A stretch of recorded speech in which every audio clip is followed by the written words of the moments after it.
เ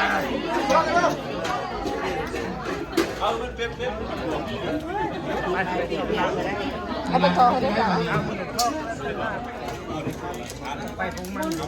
ไปก่อนหน่อยไปก่อนไปหยาดน้ำแล้วก็ไปทอกน้ำนะพี่น้องดีมีแห้งวัตถุปูทุกคนแล้วเป็นปีใหม่เด้อ EP ที่3นี่เป็น EP ที่3พี่น้องว่าเป็นมาหาองค์มาถ่ายไว้ที่ได้เดือนแต่ละปี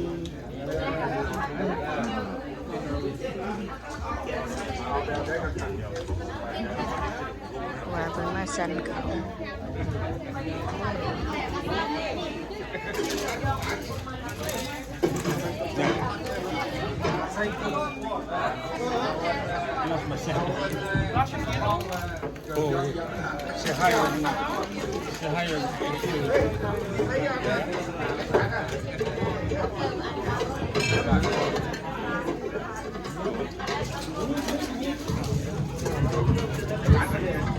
แดดดีอยู่เนาะเนาะ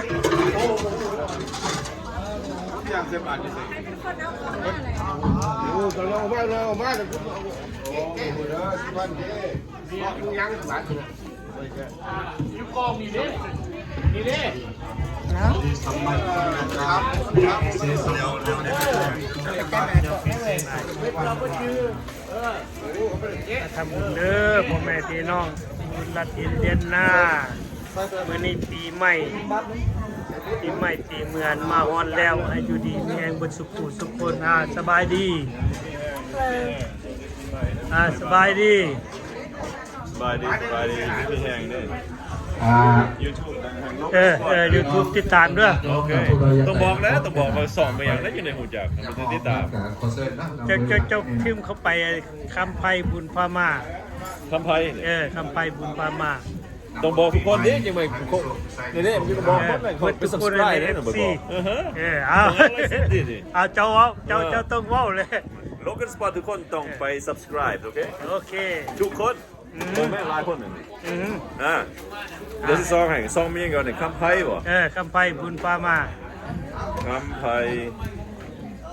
โทษเด้อกดไลค์กดแชร์เนี่ยเด้อกดไลค์กดแชร์ให้ไอเกียวเด้อคำไพ่ thank you You want water? Only water?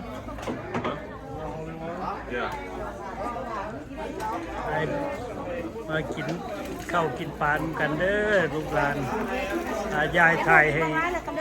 ลง YouTube ให้พ่อแม่พี่น้องติดตาม FC ทุกตัวหน้าเป็นโดตัวนี้ไทยคอยให้มากวยนิดน้อยนี่ใช้ตะคอเดียวมากวยนิดหน่อยนะหนูมีกระเมย์เอามาหนึ่งจังหวะนี้สบายดีแม่เล็กสบายดีเอ้าคนซื้อสังพี่ก็ได้ซื้อสังมาเนี่ย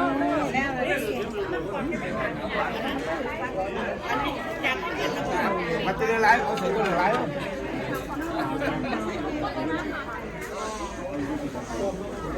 เขาให้กายเป็นเมืองวัดวันประจานมีวัดวันให้กายเป็นอะไร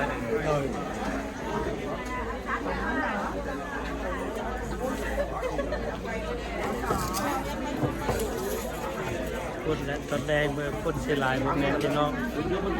เนี่ยมาตักบาตรตอนเช้าเด้อพ่อแม่พี่น้องติดตาม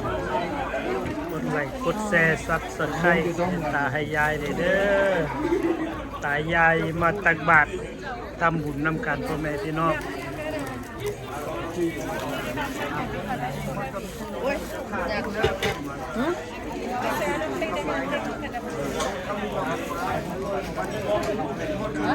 กำลังกินข้าวแล้วพ่อแม่พี่น้องแล้วตักบาตรยาน้ำ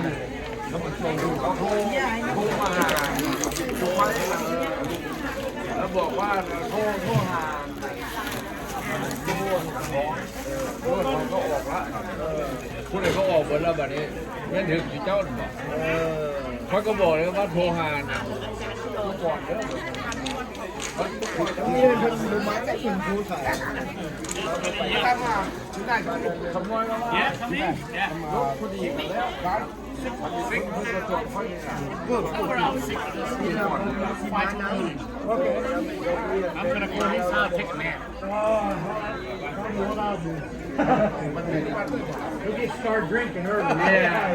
กำลังนับเงินเด้อผมเนี่ยพี่น้อง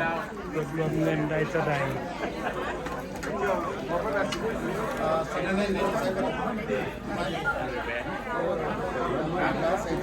ฮะผมไม่ใช่บ้านไปเอาไปหาหนักพี่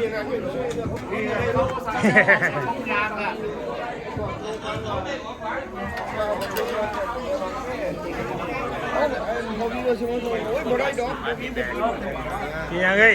ยิ้วเข่าบอพอแล้วฮะดีมีแห้ง จอดมันได้ใช่ไหม โยนเยียเปลี่ยนเครื่องเอาทำเปลี่ยนเครื่องเปลี่ยนนะของอยู่ของกินของตักบาทให้ครูบาเพิ่นเอาเมื่อกินข้าวแซ่บบ่ข้าวต้มนี่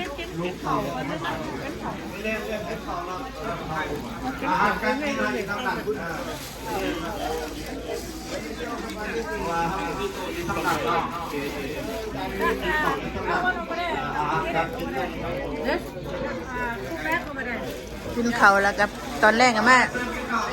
เผ็ดลำบงเด้อพี่น้องไปเล่นกับมาเต้นลำบงเด้อพี่น้องเด้อมาเต้นมามวนน้ำกันเด้อวันนี้ร้านเช้านี่เห็นเช้านี่เห็นบ่ร้านเช้านี่เป็นครูได้เลยนะเป็นครูสอนโรงเรียนเนี่ยอยู่ดีพี่อันนี้จะเป็นหมอวันนี้อันนี้จะเป็นหมอวันนี้นะเอ้ยเสียหายในที่เฮ้ยเสียหายนี่เทลากำลังแม่ตอนนี้กำลังอารมณ์บดีถับไปเอาถุงเงินอยู่โอ้วะ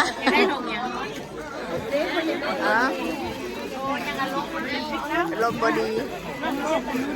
เอายังนี่ขนมขนมเอาเงินเอาออกวะจะเจ้ากุญแจเขาเอาเบิดเดี๋ยวบ่เงินน่ะ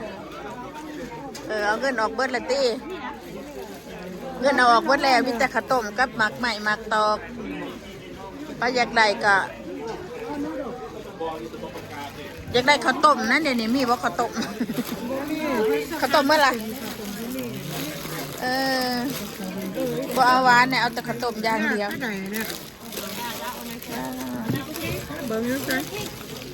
กินข้าวต้มนะอยากข้าวต้มได้เบิ้งนึกนี่สอกหาเงินโอ้นี่ตักบาทได้บัดนี้แม่ออกจะได้เพื่อนก็ให้เอาเมื่ออุบาเพิ่นบ่เอาไปอุบาเพิ่นเอาไปยุแต่ปุระทงมันนักเด้